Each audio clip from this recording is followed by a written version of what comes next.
1:100 చేయాలి. గ్రూప్ 2 2000 పోస్టులు పెంచాలి. గ్రూప్ 3 3000 పోస్టులు పెంచాలి. డిఎస్సి పోస్ట్ పోన్ చేయాలి. మెగా డిఎస్సి 25,000 నోటిఫికేషన్ చేయాలి. వాళ్ళు 2 లక్షల ఉద్యోగాలు అన్నారు. మేము 2 లక్షల ఉద్యోగాలు అడగలేదు. 30,000 నేను మాట్లాడిన దాని ప్రకారంగా అవి 30,000 ఉద్యోగాలు కూడా లేవు. మరి 30,000 ఉద్యోగాలు కూడా నువ్వు వచ్చిన సంవత్సరంలో 2 లక్షలు ఇస్తా అన్నప్పుడు 30,000 ఉద్యోగాలు కూడా నువ్వు ఇవ్వకపోతే నేను నిరుద్యోగులు నేను అండగా నిలబడినట్టు జాబ్ క్యాలెండర్ ఎవరు అడగట్లేదు. నేను 2 లక్షలు అని చెప్పినంత మాత్రం నేను ఎవరు నమ్మలే. నీ నిరుద్యోగ వృత్తికి ఎవరు ఆశపడలే. నీ రైతు బంధుకో లేదంటే రుణమాఫీకో ఎవరు ఆశపడలే.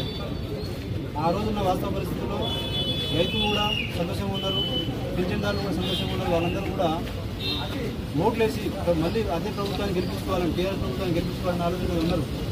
కానీ వీళ్ళ పిల్లల భవిష్యత్తు చూసి మా ముఖాలను చూసి మేము పోయి మా ముఖాన్ని చూసి మా కోసం ఓటేస్తే ప్రభుత్వం మాకు చేసింది ఏంటంటే ఈ ఆమరణ నిరాహార దీక్ష చేసే స్థాయికి తీసుకొచ్చారు. నేను 9 రోజులుగా ఓపిక పట్టిన, నరక యాత్ర చూసిన. రేపటి నుంచి ఒక్కొక్క గడియ ప్రభుత్వానికి మేము చేసే పోరాటం ఎట్లా ఉంటుందో నేను చేసి చూపిస్తాను.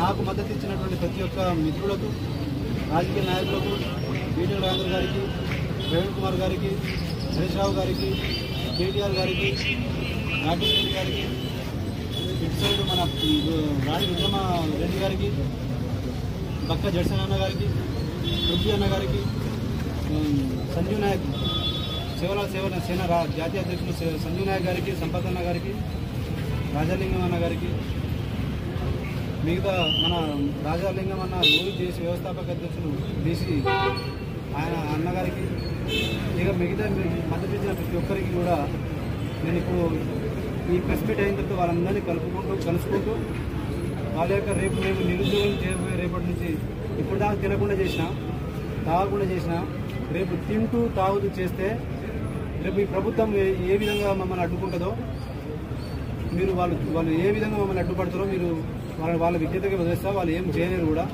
ప్రజాస్వామ్యంగా చేసినప్పుడు ఎవరిని నాకు హక్కు ఉంది.